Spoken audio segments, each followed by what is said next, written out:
आप लोगों तक हमारी आवाज़ जा रही है?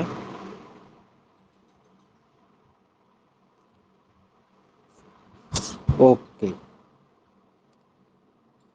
तो कल के क्लास में हमने आप लोगों को आदि काल का जो भक्ति साहित्य है उसमें सिद्ध साहित्य के बारे में बतलाए थे। आगे आप लोगों को नाथ साहित्य और जैन साहित्य के बारे में पढ़ना है। देखिए, सिद्ध साहित्य में जो विकृतियां आ गई थी उसी विकृति के विरोध में नाथ साहित्य का जन्म हुआ। और नाथ साहित्य का जो जड़ है वह बौद्ध धर्म की वज्रयान शाखा ही है। और नाथ साहित्य से जुड़े हुए जो भी आपको व्यक्ति थे वह जो है योग साधना के बल पर मोक्ष की प्राप्ति करना चाहते थे। नाथ संप्रदाय में 9 नाथ आते हैं, जिनमें प्रथम जो है आदिनाथ स्वयं भगवान शिव है, दूसरा मत्स्येंद्र नाथ, तीसरा गोरखनाथ, चौथा गृहिणी नाथ, पांचवा चरपट नाथ, छठा चौरंगी नाथ, सातवां जालंधर नाथ और आठवां भर्तृनाथ और नौवां गोपीचंद नाथ। न यानी नाथ संप्रदाय के प्रथम नाथ आदिनाथ स्वयं शिव है, गोरखनाथ तीसरे हैं और गोपीचंद नाथ सबसे अंतिम है। नाथ संप्रदाय जो है वह इंद्रिय निग्रह पर बल दिया और नाथ संप्रदाय के जो भी अनुयायी थे उनका मानना था कि नारी संपर्क से दूर रहकर ही और गुरु के को प्रसन्न रख करके ही मोक्ष की प्राप्ति संभव है, ईश्वर की प्राप्ति संभव है। नाथ साहित्य ने साधना के लिए जिस योग को अपनाया वो आपको हठ योग है न। कौन सा योग? हठ योग। और ये हठ योग जो होता है ना, ये सूर्य और चंद्रमा की शक्ति पर आधारित जो है योग साधना होती है। देखिए, नाथ संप्रदाय के जो भी दार्शनिक थे, नाथ संप्रदाय के जो भी आपको मुनि महात्मा थे, तो उनका जो विचार था ना, उस विचार का दार्शनिक पक्ष जो है वह शैव मत से और व्यवहारिक पक्ष जो है वह हठ योग से लिया गया है। नाथ संप्रदाय के जो भी महंत थे, महात्मा थे, वह चित्त शुद्धि और सदाचार में विश्वास करते थे, गुरु को महत्वपूर्ण मानते थे, न वह आडंबर का विरोध करते थे और जन भाषा का वह समर्थन करते थे।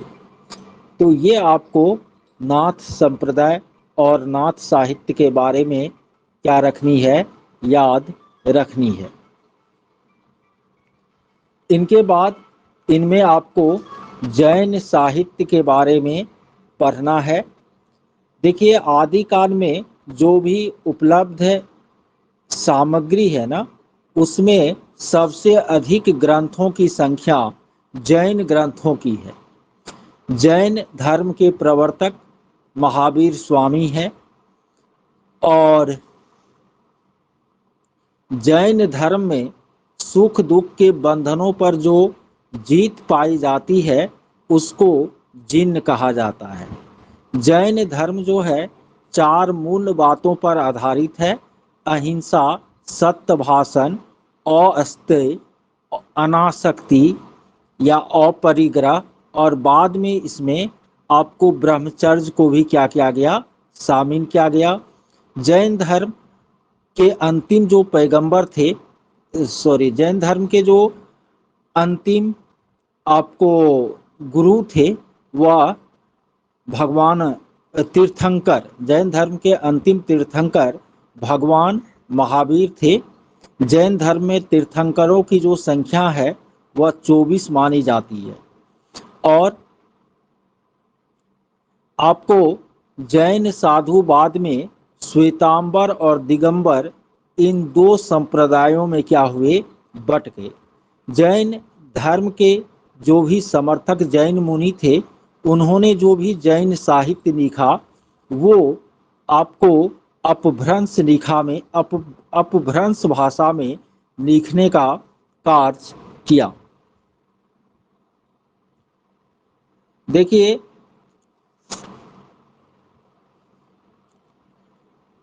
जैन कवियों ने आचार, रास, पास, चरित आदि विभिन्न शैली में साहित्य लिखा और सबसे अधिक इसका जो लोकप्रिय रूप है जैन साहित्य का वह रास ग्रंथ है।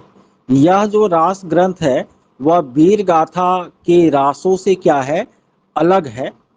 और इन रास ग्रंथों के जो पद होते थे वह गायन योग्य होते थे और जैन मंदिरों में जो श्रावक लोग होते थे वह रात्रि के समय इन रास काव्य का क्या करते थे, गायन करते थे।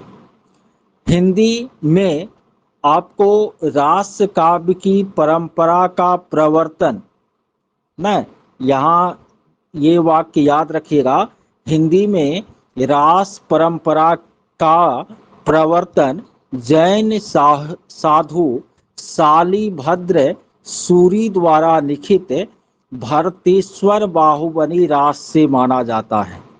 न जैन धर्म में आपको हिंदी में रास परंपरा का प्रवर्तन जो है जैन साधु शालिभद्र सूरी द्वारा लिखित भरतेश्वर बाहुबली रास से माना जाता है।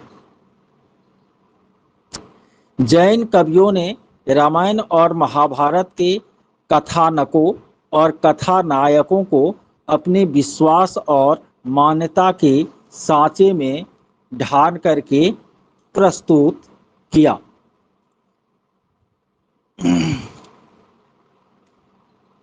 जैन अपभ्रंश साहित्य की रचना करने वाले 3 प्रसिद्ध कवि हैं, एक स्वयंभू, दूसरा पुष्पदंत और तीसरा धनपाल। इनका नाम याद रखना है। जैन अपभ्रंश साहित्य की रचना करने वाले 3 आपको प्रसिद्ध कवि हैं, स्वयंभू, पुष्पदंत और धनपाल। ठीक है। महाकवि स्वयंभू को अपभ्रंश का सर्वश्रेष्ठ कवि माना जाता है। याद रखिएगा, अपभ्रंश का सर्वश्रेष्ठ कवि किसको माना जाता है, स्वयंभू। और स्वयंभू किस धर्म को मानने वाले थे, जैन धर्म को। स्वयंभू का समय 8वीं शताब्दी माना जाता है, यानी 700 ईस्वी से 799 ईस्वी के बीच का समय। और स्वयंभू द्वारा रचित जो आपको कृति सब है उसमें पद्मचरित या रामचरित, उसके बाद ऋट्टनेमिचरित, उसके बाद पंचमो चरित और चौथा है स्वयंभू छंद। इस स्वयंभू बाबू को याद रखिएगा। अपभ्रंश का सर्वश्रेष्ठ कवि किसको माना जाता है, स्वयंभू को माना जाता है। स्वयंभू का रचना काल 8वीं शती माना जाता है। स्वयंभू की जो रचनाएं हैं उसमें पद्मचरित, ऋट्टनेमिचरित, पंचमोचरित और स्वयंभू छंद का नाम आता है। पद्मचरित को रामचरित के नाम से भी जाना जाता है और पद्मचरित जो है स्वयंभू का सबसे प्रसिद्ध क्या है, रचना है। इसमें राम की कथा है। इसी ग्रंथ के कारण स्वयंभू को अपभ्रंश का वाल्मीकि भी कहा जाता है। ठीक है, अपभ्रंश का वाल्मीकि किसको कहा जाता है, स्वयंभू को, क्योंकि स्वयंभू ने पद्मचरित नामक ग्रंथ की क्या की, रचना की, जिसमें वाल्मीकि के जैसा ही उन्होंने रामायण की भांति राम कथा का वर्णन किया है। स्वयंभू ने अपनी राम कथा को 5 खंडों में रखा है। वाल्मीकि में कितना कांड है आपको, वाल्मीकि रामायण में, वाल्मीकि रामायण में कितना कांड है, नहीं है पता आप लोगों को, 7 कांड है, बिल्कुल। तो लेकिन स्वयंभू जो पद्मचरित लिखा है उसको उन्होंने 5 खंडों में क्या किया है, विभक्त किया है। इन्होंने बाल कांड का नाम विद्याधर कांड रखा है। यानी स्वयंभू ने जो पद्मचरित ग्रंथ लिखा उसमें बाल कांड का नाम क्या रखा, विद्याधर कांड।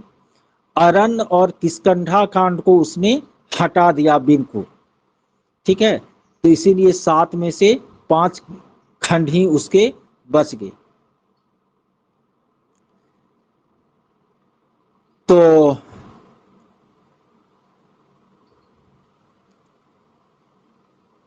अरिष्ट नेमी चरित जो है ना, इसमें स्वयंभू ने आपको जैन धर्म के जो 22वें तीर्थंकर थे अरिष्ट नेमी, कृष्ण और कौरव पांडव कथा का इसमें वर्णन किया गया है। अब आपको जैन साहित्य को अपभ्रंश साहित्य भी कहा जाता है। जैन साहित्य जो भी है वह उपदेश मूलक है, यानी उसमें धार्मिक उपदेशों का उल्लेख है, यानी उपदेश देने वाले ग्रंथ हैं ये। उसके बाद जैन साहित्य में आपको विषय की अत्यधिक विविधता आपको देखने को मिलती है। तत्कालिक स्थितियों का यथार्थ चित्रण, कर्मकांड का विरोध, आत्म अनुभूति पर विश्वास, रहस्यवादी विचारधारा का समावेश, ये सब आपको जैन साहित्य की क्या है, विशेषताएं हैं। 1 मिनट।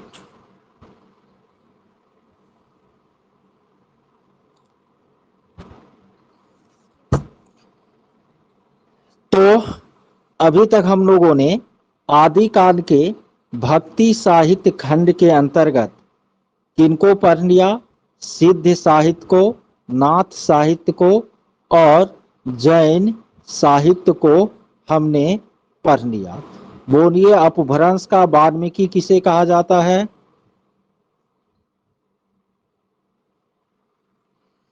बिल्कुल अपभ्रंश का वाल्मीकि स्वयंभू को कहा जाता है। ठीक है, अपभ्रंश के सर्वश्रेष्ठ कवि की ख्याति किसे मिली हुई है,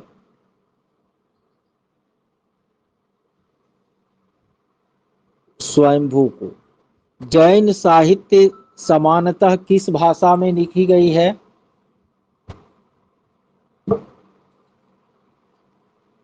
अपभ्रंश में लिखी गई है। ठीक है,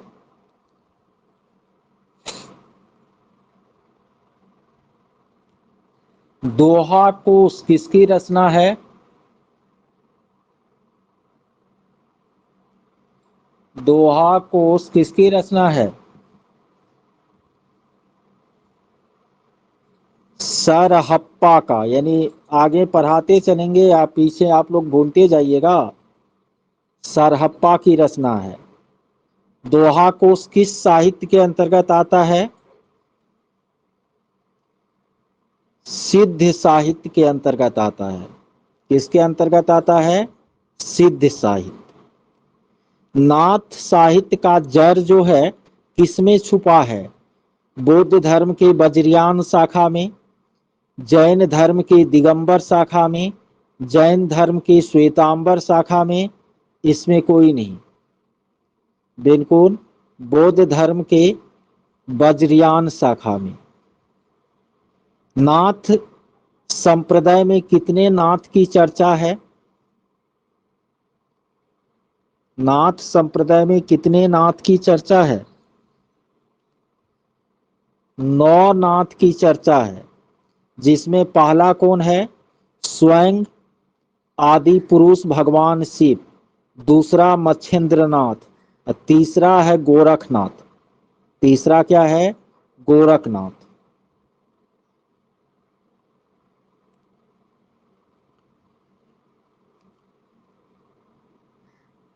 चलिए,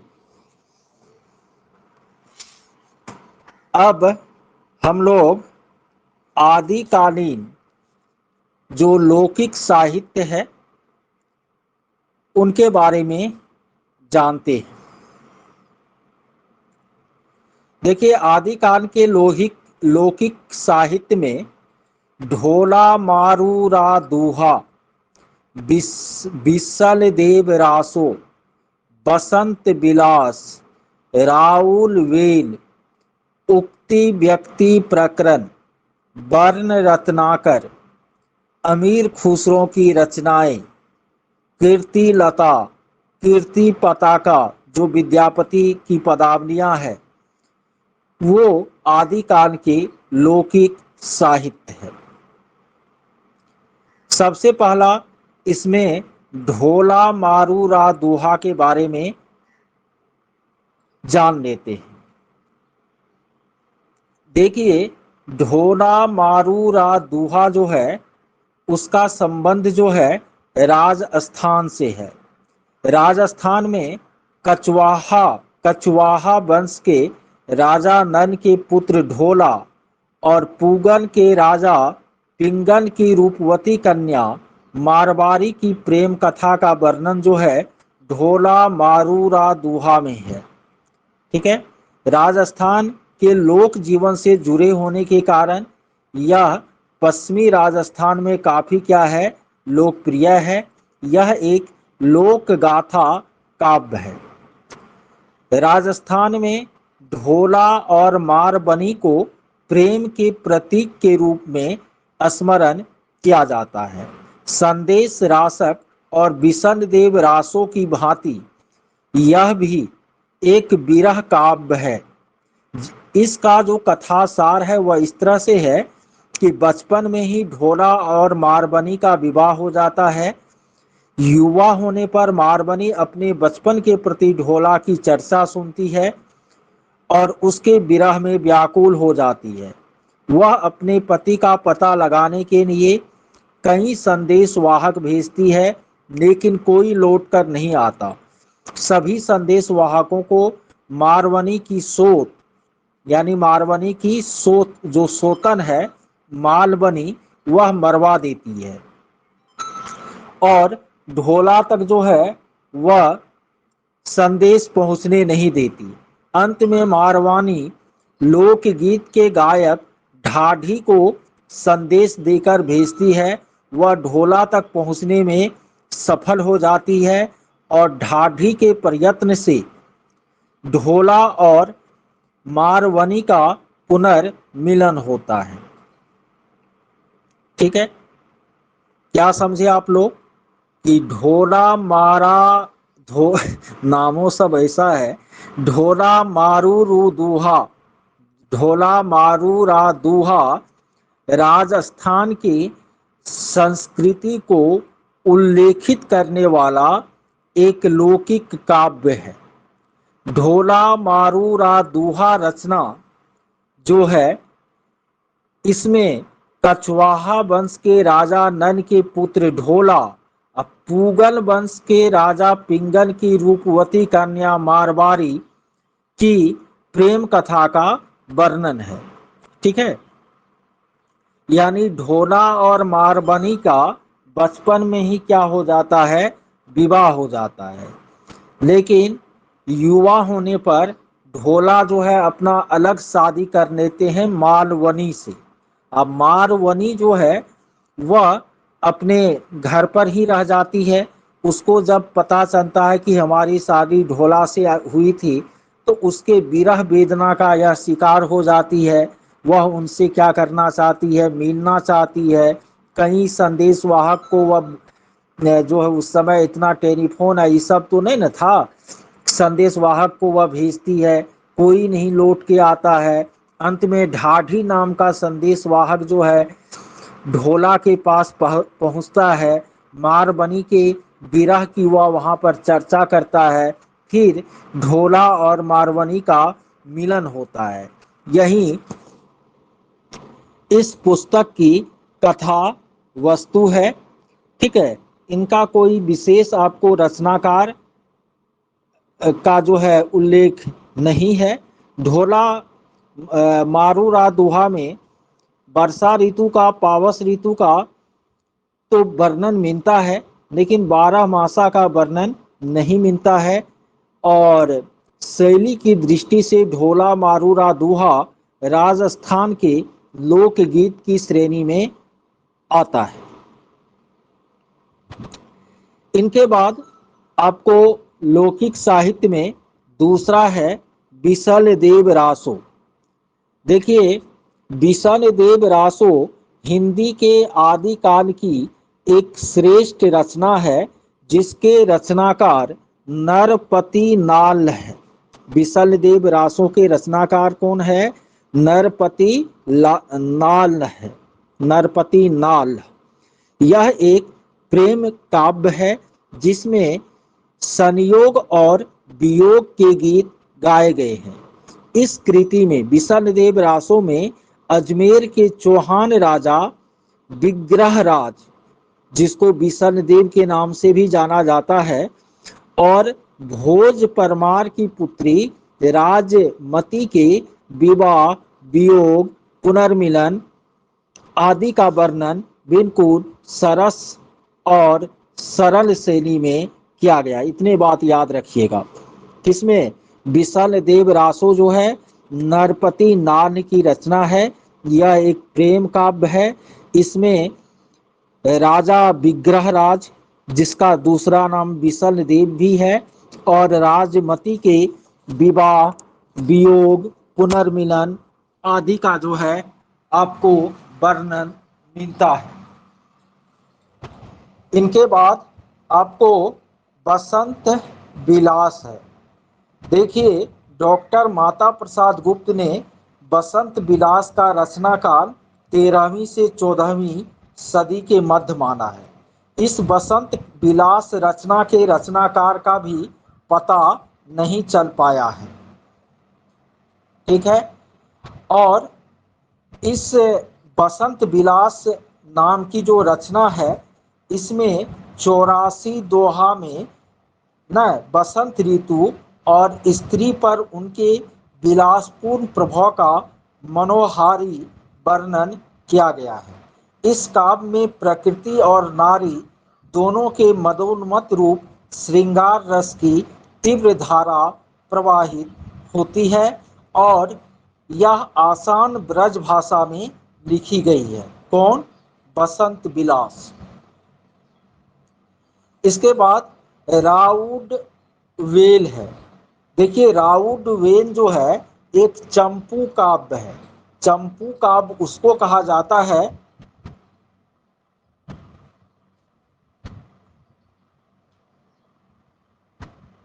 हाँ, चंपू काव्य उसको कहा जाता है जिसमें गद्य और पद्य का मिश्रण होता है।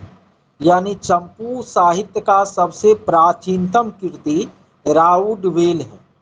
इसका जो रचयिता है वह रोढ़ा नाम का कवि माना जाता है, और इसमें राउन नायिका के नखशिख का यानी उनके सौंदर्य का वर्णन किया गया है। इनके बाद उक्ति व्यक्ति प्रकरण है, जो दामोदर शर्मा की रचना है। यह एक व्याकरण ग्रंथ है। उक्ति व्यक्ति प्रकरण जो है दामोदर शर्मा की रचना है। यह एक व्याकरण ग्रंथ है। इसमें बनारस और आसपास के प्रदेशों की उस समय के संस्कृति और भाषा पर पर्याप्त प्रकाश जो है डाला गया है।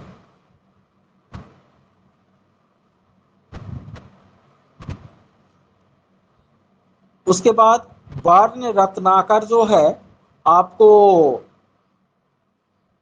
आदि काल का एक महत्वपूर्ण ग्रंथ है और वर्ण रत्नाकर के रचनाकार ज्योति शेखर ठाकुर नाम के मैथिल कवि हैं। न वर्ण रत्नाकर के रचनाकार कौन है? ज्योति शेखर ठाकुर नाम का मैथिल कवि। ठीक है। और यह जो है एक तरह से डिक्शनरी टाइप का बुक है। ठीक है। और हिंदी साहित्य के विकास में इनका भी महत्वपूर्ण योगदान माना जाता है। आदिकाल में शिष्ट हास्य और विनोद मूलक रचनाएं खरी बोली में प्रस्तुत करने का श्रेय अमीर खुसरो को है। आदिकाल में शिष्ट हास्य और विनोद मूलक रचनाएं खरी बोली में प्रस्तुत करने का श्रेय किसे है? आपको अमीर खुसरो को है। अमीर खुसरो का वास्तविक नाम क्या था? अब्दुल हसन था। अबुल हसन पूछता है। अमीर खुसरो का वास्तविक नाम अबुल हसन था। खरी बोली को काव्य की भाषा बनाने वाला आदिकाल का प्रथम कवि अमीर खुसरो ही था। ठीक है। खुसरो की लगभग 100 रचनाएं मानी जाती है, लेकिन उपलब्ध रचनाएं 20-22 से ज़्यादा नहीं है। खुसरो ने कुछ पहेलियाँ, कुछ मुखरियाँ लिखी है, जैसे एक थान मोती से भरा, सबके ऊपर औंधा धरा, चारों तरफ वह थानी गिरे फिरे, एक भी मोती नीचे न गिरे। पढ़े होंगे बचपन में। किसके बारे में कहा गया है? आकाश के बारे में। एक कहानी मैं कहूँ सुन ले तू मेरे पूत, बिना परों के वह उड़ गया, बांध गले में सूत। कौन होगा? पतंग होगा। तो ये आपको अमीर खुसरो की रचनाएं हैं। इनके बाद आपको विद्यापति विद्यापति का आप लोग नाम जानते ही होंगे। दरभंगा जिले के बिस्फी नामक गांव में इनका जन्म हुआ था। हिंदी के आदि गीतकार माने जाते हैं। मधुर गीतों की रचना के कारण विद्यापति को अभिनव जयदेव के नाम से भी जाना जाता है। विद्यापति महान पंडित थे। उन्होंने संस्कृत, अवहट और मैथिली भाषा में अपनी रचनाएं की और विद्यापति की रचनाओं में कीर्ति लता, कीर्ति पताका और पदावली, ये 3 क्या है? महत्वपूर्ण है।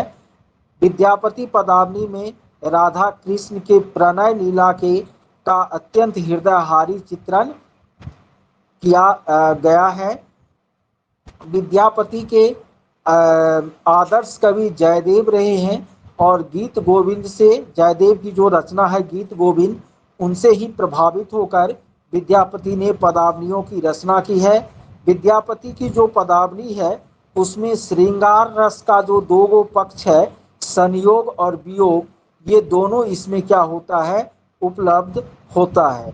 विद्यापति एक आपको श्रृंगारी कवि के साथ साथ एक बहुत बड़े भक्त कवि भी रहे हैं। देखिए, आदिकाल में आपको जो भी लौकिक साहित्य रहे हैं उसमें प्रेम कथा का अच्छा वर्णन है, प्रकृति का अच्छा चित्रण है, श्रृंगार रस के संयोग और वियोग दोनों का उल्लेख है। ये सब आपको आदिकाल के लौकिक साहित्य की विशेषताएं हैं। अब आगे जो है आदिकाल में आप लोगों को रासो काव्य पढ़ना है। देखिए, रासो शब्द की उत्पत्ति के संबंध में विद्वानों में मतभेद है। प्रथम फ्रेंच इतिहासकार डार्सा द तासी ने रासो शब्द की उत्पत्ति राजसूय यज्ञ से मानी है। आचार्य रामचंद्र शुक्ल रासो शब्द की उत्पत्ति रसायन से मानते हैं न, और उनका कहना है कि कुछ लोग इस रासो शब्द का संबंध जो है रहस्य से जोड़ते हैं, लेकिन विषण देव रासो काव्य के अर्थ में रसायन शब्द बार बार आया है और शुक्ल जी का मानना है कि रसायन शब्द ही बाद में रासो बन गया है।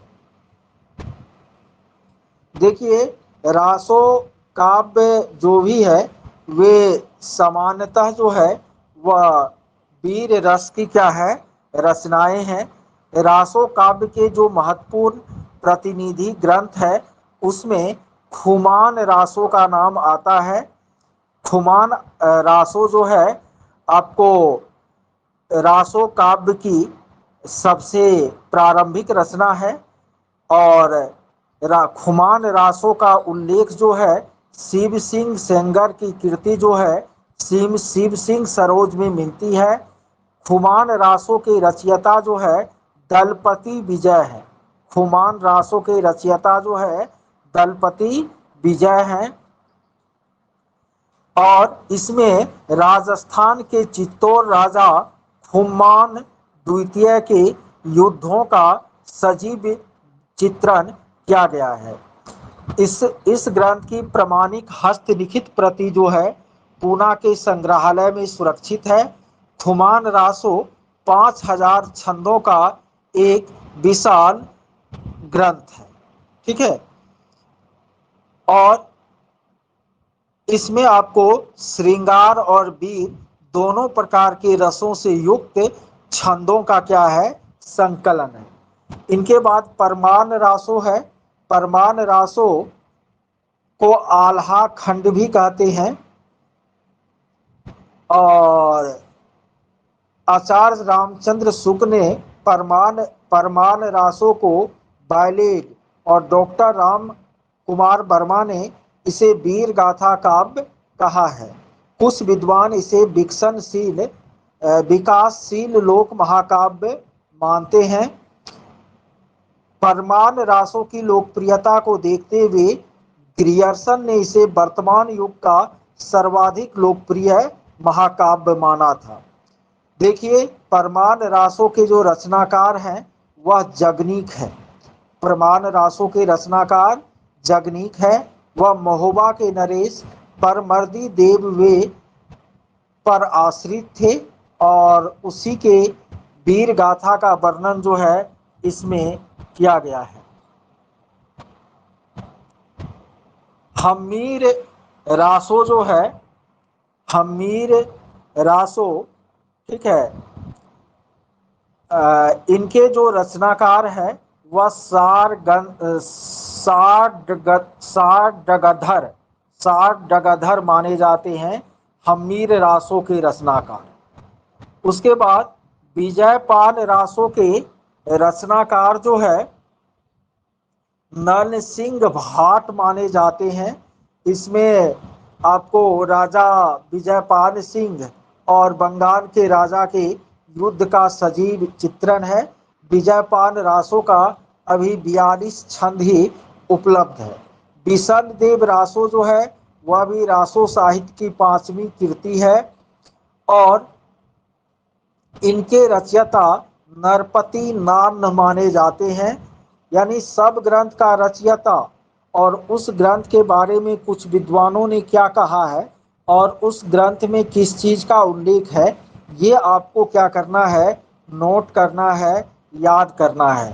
रासो काव्य परंपरा का सर्वश्रेष्ठ एवं प्रतिनिधि ग्रंथ पृथ्वीराज रासो है और आचार्य रामचंद्र शुक्ल जो है पृथ्वीराज रासो को हिंदी का प्रथम महाकाव्य मानते हैं। इसके रचयिता जो चंद्रवरदाई है उनको हिंदी का प्रथम कवि माना है। किसने? आचार्य रामचंद्र शुक्ल ने ना। पृथ्वीराज रासो में पृथ्वीराज चौहान के युद्धों का वर्णन है। उनके इच्छिनी संयोगिता और शशि व्रता से जो विवाह हुए उनका जो है इनमें क्या है, उल्लेख है। ठीक है, तो ये सब आपको रासो साहित्य के बारे में हो गया। तो आदि काल जो है उनको हम लोगों ने खत्म कर लिया पेज नंबर 49 तक। मेन मेन जो बातें थी वह हमने बता दी। अब आप लोगों को इसका नोट तैयार करना है। कौन कौन नोट तैयार कर रहे हैं बताइए। निधि कर रही है और मुन्नी, विकास सर, मुन्नी, शिखा, खुशबू, 10 लोग हैं। अच्छा, मुन्नी 2-3 ठो है। शिवशंकर जी आप कर रहे हैं कि नहीं? रश्मि, संतोष यादव,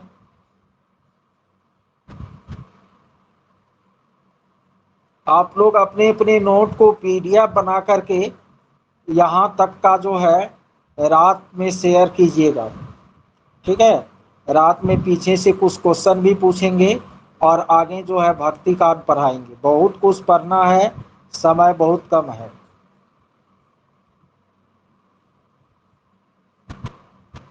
सर। हाँ, कहा हेलो। जाए। जी सर हाँ, प्रणाम सर, विकास, इसमें निगेटिव भी मार्किंग होगा क्या इस बार? संभावना हो सकती है, अभी तो क्लियर कुछ नहीं है।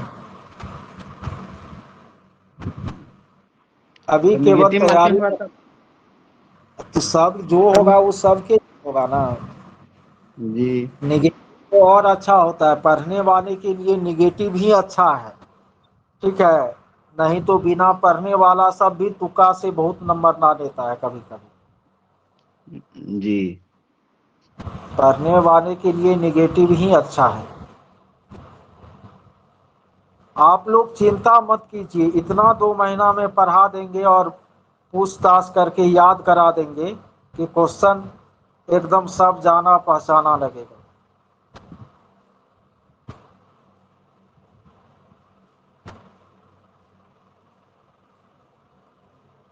ठीक है, टेंशन नहीं लेना।